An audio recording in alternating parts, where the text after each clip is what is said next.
Hello, my dear students. Welcome to Magnet Brains. My name is शिल्पी तिवारी और आज करेंगे general knowledge का new topic जिसका नाम है agriculture and farming. So children, what do you mean by agriculture? खेती करना. यस, जो क्रॉप्स लगते हैं चिल्ड्रन, वो कहाँ से लगते हैं? वो लग पाते हैं क्योंकि हमारी कंट्री के जो फार्मर्स होते हैं वो करते हैं एग्रीकल्चर. हमें जो खाना मिलता है जैसे दाल, सब्जी, रोटी, ये सब कहाँ से मिलता है? आप बोलेंगे teacher we buy it from the market. Yes, definitely you go and buy this from the market children. But market में कहाँ से आता है?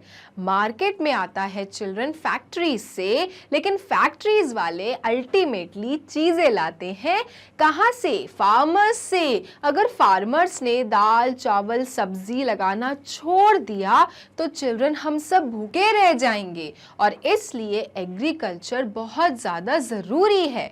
और हमारे कंट्री में तो children primary source of livelihood he agriculture है. 58% ऑफ द पॉपुलेशन चिल्ड्रन हमारी कंट्री की किस में इंगेज है? एग्रीकल्चर और फार्मिंग में इंगेज है. यस, हमारी कंट्री का जो मेन सोर्स ऑफ ऑक्यूपेशन है वो है agriculture and farming. So children, why not to study about agriculture and farming? We should also know right कि स्टेप्स क्या होते हैं, कैसे फार्मर खेती करता है, कैसे फार्मर इतना खून पसीना अपना बहा के हमारे लिए अच्छे अच्छे क्रॉप्स पैदा करता है. Isn't it? So children, this chapter is about completely agriculture and farming. In this we are going to learn about the steps of farming. कि कैसे एक फार्मर इतनी मेहनत से अपनी पसीने को बहा के, चाहे सर्दी हो, गर्मी हो या बारिश हो, स्टिल चिल्ड्रन वो फार्मिंग करता है और हमारे लिए क्रॉप्स प्रोड्यूस करता है. Isn't it? So children, come and let's start the chapter agriculture and farming. So as I already told you children कि हमारी कंट्री के 58% जो लोग हैं वो किस में इंगेज है चिल्ड्रन? एग्रीकल्चर में. सो this is primary source of livelihood. माने कि अगर 2 टाइम का आपको खाना निकालना है उसके लिए आपको क्या चाहिए? मनी चाहिए. तो जो मनी है उसका प्राइमरी सोर्स क्या है? एग्रीकल्चर है. मैक्सिमम लोग जो हमारी कंट्री इंडिया के हैं they are doing agriculture. Okay, they are working in farm and they are working day and night and producing crops for all of us. Okay, so the first step children, the first step in agriculture is plowing. You can see here in the picture. जब मैं आपको समझा दूंगी कि plowing क्या होता है तो आपको समझ में आ जाएगा. ओके, तो जो पहला स्टेप होता है चिल्ड्रन एग्रीकल्चर या फार्मिंग में वो होता है प्लाउइंग, है ना? प्लाउ करना. कैसे? The first step is to prepare soil. The first step is to prepare soil before farming. तो children, कभी भी खेत में कुछ भी लगाने से पहले क्या करना पड़ता है? एक किसान को सॉइल को प्रिपेयर करना पड़ता है. और वो कैसे किया जाता है? वो किया जाता है प्लाइंग की मदद से. प्लाउ करने से सॉइल क्या होती है चिल्ड्रन? ऊपर नीचे होती है और उसके अंदर जो भी न्यूट्रिएंट्स होते हैं वो अच्छे से ऊपर नीचे बैठ जाते हैं. फिर आप कोई भी क्रॉप लगाओगे तो क्रॉप को प्रॉपर न्यूट्रिएंट्स मिलेंगे, मिनरल्स मिलेंगे और तब जाके ना आपका पौधा अच्छा बनेगा. ये तो हमने पढ़ा है कि अगर एक क्रॉप को या प्लांट को अगर आप बोते हो चिल्ड्रन, सीड्स को अगर आप बोते हो तो उसको बड़ा होने के लिए क्या चाहिए? उसको बड़ा होने के लिए चाहिए न्यूट्रिएंट्स या मिनरल्स जो कि मिलते हैं हमें सॉइल से. और अगर सॉइल में ही कुछ ना हो, बंजर सी मिट्टी हो, तो क्या कुछ अच्छे से बन पाएगा? नहीं. तो चिल्ड्रन, इसलिए कभी भी कोई खेती करना हो या फिर कोई फार्म करना है, किसी को कोई काम करना है खेत में, तो सबसे पहले क्या किया जाता है? वहां की मिट्टी को तैयार किया जाता है. And that is why the first step is to prepare soil before farming. कुछ भी बोने से पहले एक किसान अपने खेत की मिट्टी को तैयार करता है. Okay, for this farmer has to plough the land, और इसके लिए लैंड को प्लाउ करना पड़ता है, ऐसे ऐसे ऐसे खोदना पड़ता है ताकि मिट्टी जो है चिल्ड्रन बैठी हुई वो क्या हो, अच्छे से एक दूसरे के ऊपर आए और उसके न्यूट्रिएंट्स मिनरल्स अच्छे से बिल्कुल मिल जाए। ठीक है, तो उसको क्या कहते हैं, कुड़ाई करना। अगर मैं आपको लोकल टर्म में कहूँ प्लाउ को, तो आपने क्या किया, खोदा अच्छे से, मिट्टी को आपने लूज किया और बढ़िया सा अपना खेत प्रिपेयर कर लिया। तो आप देख सकते हैं चिल्ड्रन, पहले क्या हो रहा है, यहाँ पर प्लाउ हो रहा है। तो ये जो चल रहा है ट्रैक्टर, वो क्या कर रहा है, खेत पहले बना रहा है। बना कैसे रहा है, ये चल रहा है और मिट्टी क्या हो रही है, एक दूसरे के ऊपर आ रही है, लूज हो रही है और प्लाउ हो रही है। And then after a while जब ट्रैक्टर पूरे खेत में अच्छे से घूम जाएगा तो मिट्टी हो जाएगी तैयार। And this is how you prepare the land before farming. So very first step in farming is children ploughing. आपको याद रखना है PLOUGHING। So children before this tractor, आपको पता है लोग कैसे प्लाउ करते थे अपने खेत को, बैलों की मदद से। वो बैल लेते थे और फिर पीछे पीछे उनके जाते थे और वो बैल जहां जहां जाए उनका जो हल पीछे पीछे लटका रहता था वो खेतों को बनाता था। सोचो कितनी मेहनत थी। अब तो वर्क थोड़ा इजी हो गया है बिकॉज ऑफ दीज मशीन्स, लेकिन पहले ऐसा नहीं था। When there were no machines, सारे फार्मर्स खुद अपना खेत जोता करते थे। Okay, so this is the first step which is known as ploughing.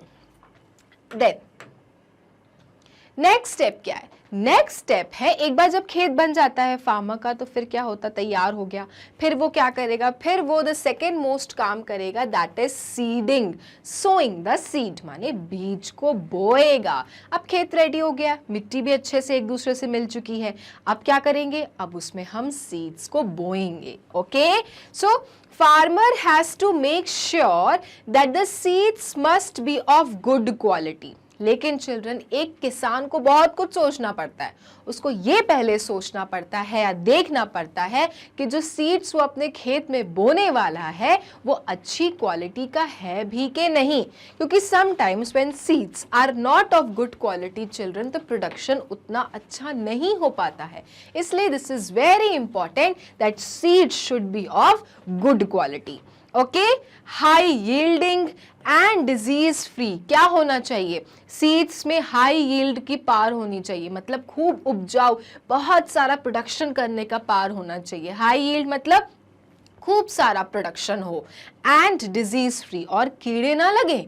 Okay, now farmer has to sow the seeds in the soil. So after checking that seeds are of good quality, high yielding capacity है कि नहीं है, disease free है कि नहीं है, ये सब जब एक farmer check कर लेता है अपने seeds को अच्छे से, उसके बाद वो क्या करता है, वो फिर soil में उसको sow करता है चिल्ड्रन। तो आप देख सकते हो ना, the farmer is sowing the seeds in his farmland. Okay, तो वो अपने खेत में सीड्स को क्या कर रहा है, बो रहा है, सो कर रहा है। अब सीड से ही निकलेगा ना ये सुंदर सुंदर प्लांट, तो उसके लिए क्या करना पड़ेगा, सीड को पहले मिट्टी के अंदर डालना पड़ेगा ना, उसके बाद जाके वो पौधा पनपेगा। तो पहले क्या हुआ, खेत तैयार किया गया। ओके, दूसरी बार क्या किया गया, सीड्स को चेक करके उसको सो कर दिया गया, माने sow the seeds. Then third step क्या है, ये दो स्टेप्स आपको क्लियर हो गए, प्लॉइंग और seeding. The third step is children fertilization and watering. Okay, the third step is fertilization and watering. Farmer has to take good care of crops. अब children, ये पूरी जिम्मेदारी उस फार्मर की है, क्योंकि अल्टीमेटली खेत उसका है, सीड उसने बोए हैं, तो किसकी जिम्मेदारी है, किसकी रिस्पॉन्सिबिलिटी है, फार्मर की रिस्पॉन्सिबिलिटी है to take good care of crops. उसको अपने खेत का, अपने क्रॉप्स का बहुत अच्छे से ख्याल रखना है।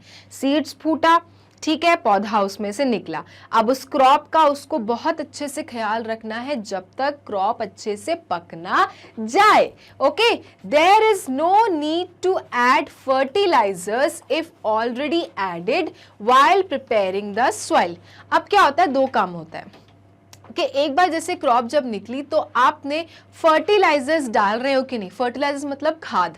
खाद जब डलती है चिल्ड्रन मिट्टी में तो और ताकत मिलती है पौधे को और न्यूट्रिएंट्स मिनरल्स मिलते हैं जो रूट्स खींचते हैं और ऊपर तक पहुंचाते हैं और पौधा हेल्दी होता है।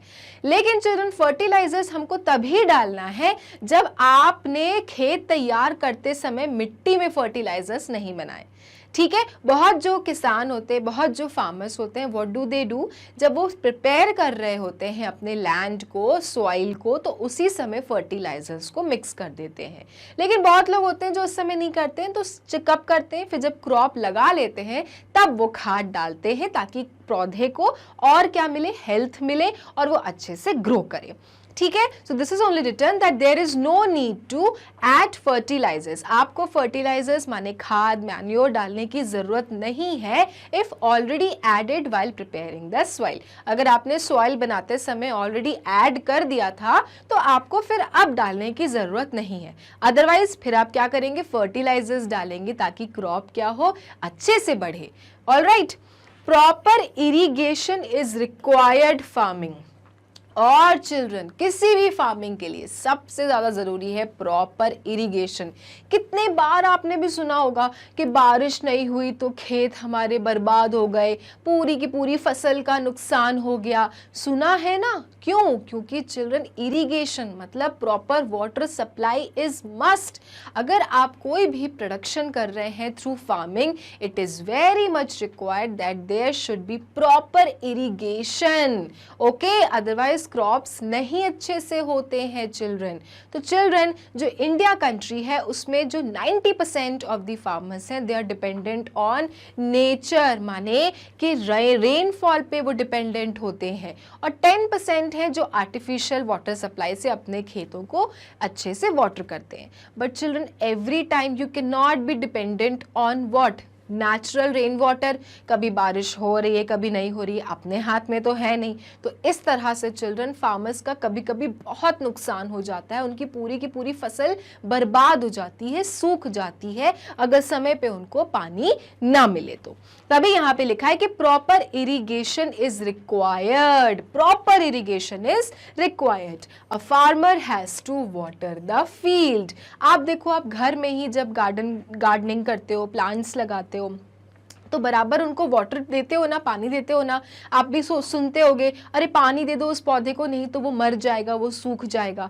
तो चिल्ड्रन यहाँ पे तो इतने बड़े बड़े खेत हैं जहाँ पे इतनी सारे लोगों के लिए क्रॉप्स लगाए जा रहे हैं, तो सोचो वहाँ पे कितना पानी चाहिए। और अगर पानी ना मिले फसल को तो चिल्ड्रन ये पूरी फसल क्या हो जाती है, टोटली खत्म हो जाती है, बर्बाद हो जाती है। And that is why children proper watering of plants is required, irrigation facility is required, okay। so the third step is fertilization and watering। दोनों प्रोसेस बहुत जरूरी है अगर आप चाहते हैं कि आपका जो पौधा है, आपकी जो फसल है वो अच्छे से प्रोड्यूस हो, ठीक है। Then the fourth step is, this is the fourth and the last step is harvesting। जब आपने अच्छे से अपने क्रॉप की प्रोटेक्शन किया, आपने उसकी देखभाल की, you took good care of your crops children, then the last step is harvesting।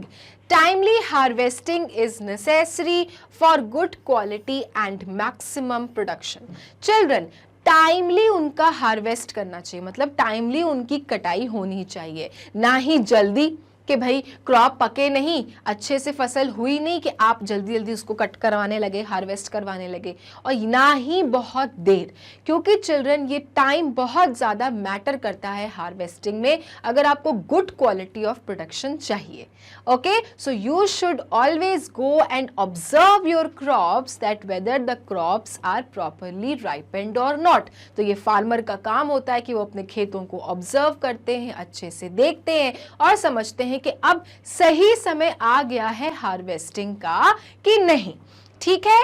The farmer must the crop before it is dead ripe to avoid loss in yield। so children, एक farmer को अपने crop को timely क्या कर देना चाहिए, cut करवा देना चाहिए, कि ऐसा ना हो कि कटा नहीं और वो क्या हो गया, इतना ज़्यादा पक गया कि फिर वो पूरी तरह से क्या हो गया, बर्बाद हो गया। लॉस इन यील्ड हो गया, मतलब प्रोडक्शन में क्या हो गई, कमी हो गई, नुकसान हो गया। यील्ड मतलब कितना आपने प्रोड्यूस किया, और लॉस मतलब कितना कमी आ गई। तो एक फार्मर का क्या काम है कि भाई टाइमली अपने क्रॉप्स को क्या करना है, चेक करना है और देखना है कि पक गए। ज़्यादा देर भी नहीं करनी है, नहीं तो क्या हो जाता है, वो जो बहुत ज़्यादा पक जाते हैं they can even be dead, and then what will happen, you might have loss in yield. So that is why children harvesting on time is very very important. तो you can see यहाँ पे this is harvester machine.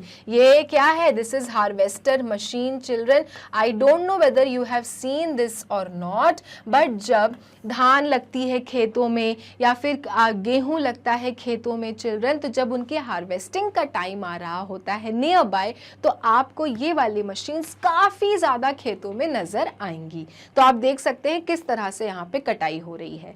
ठीक है, तो children बहुत सारा step होता है, farming is not an easy task. तो अब आप सोचो, क्या आपको एक भी अनाज का दाना वेस्ट करना चाहिए? अब आप सोचो, एक फार्मर कितनी मेहनत कर रहा है एक दाना पैदा करने के लिए, एक गेहूं का दाना पैदा करने के लिए, और हम कितने आराम से खाना नहीं खाना है और हम जाके डस्टबिन में डाल देते हैं।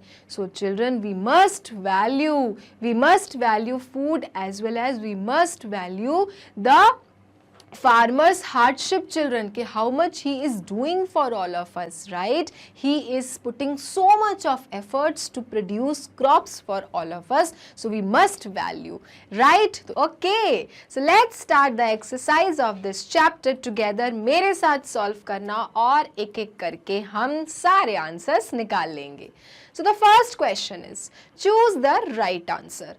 Choose the picture that shows manual harvesting. So children, आपको उन पिक्चर को चूज करना है जो बताते हैं manual harvesting.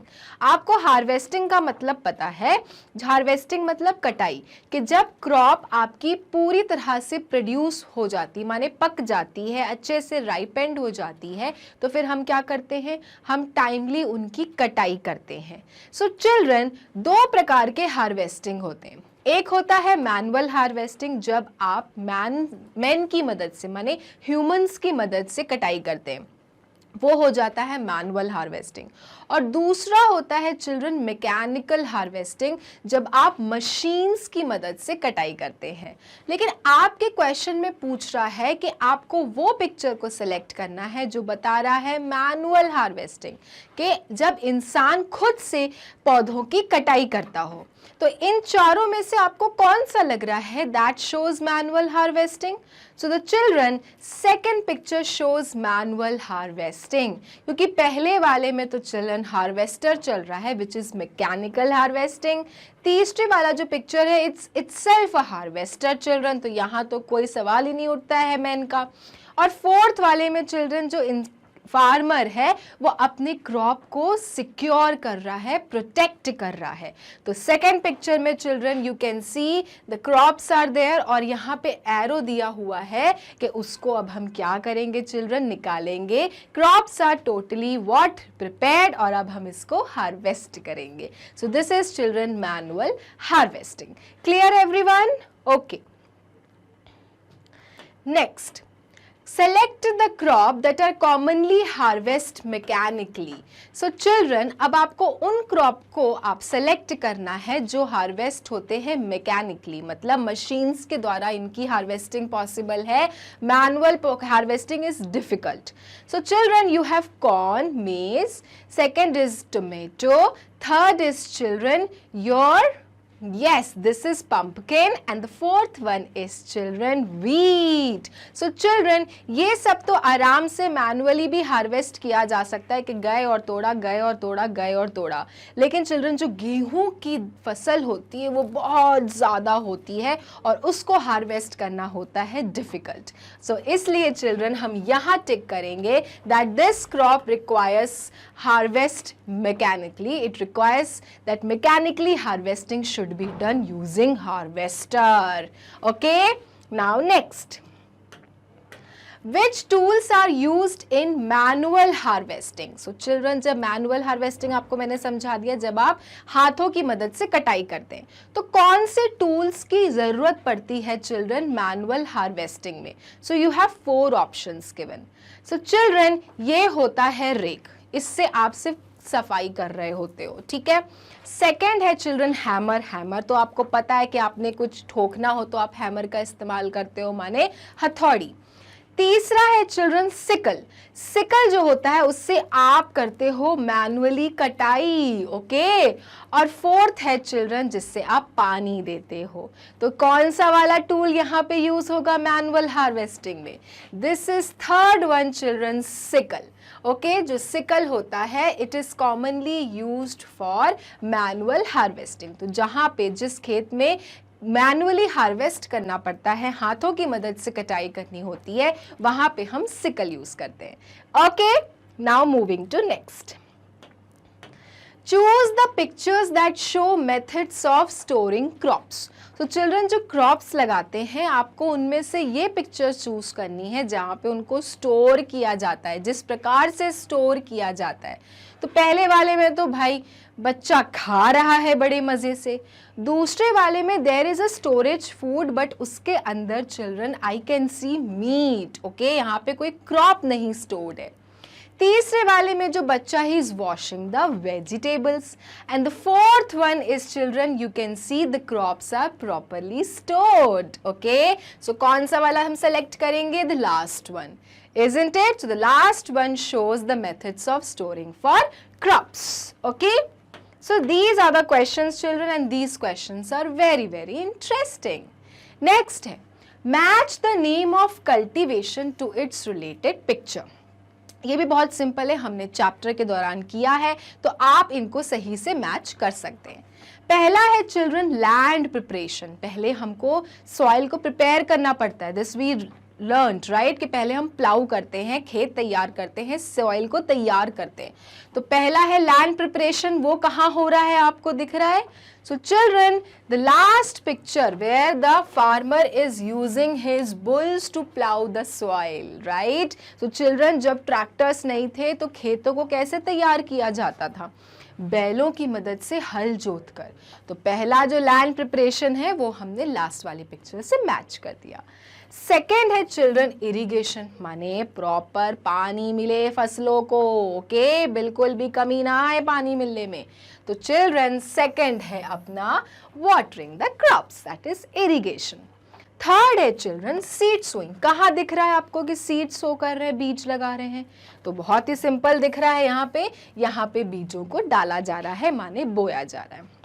And the last one is children harvesting, कि हार्वेस्ट यहाँ पे किया जा रहा है कि जब फसल पूरी तरह से पक गई तो यहाँ पे चिल्ड्रन प्रॉपरली कटाई चालू हो गई है, ठीक है। तो इस तरह से जब आपके पास में नेम्स दिए रहेंगे तो आपको पिक्चर्स के साथ मैच करना है। तो लैंड प्रिपरेशन हो गया 1, सेकेंड हो गया 2, थर्ड हो गया seed sowing, and the fourth one is your harvesting. Clear?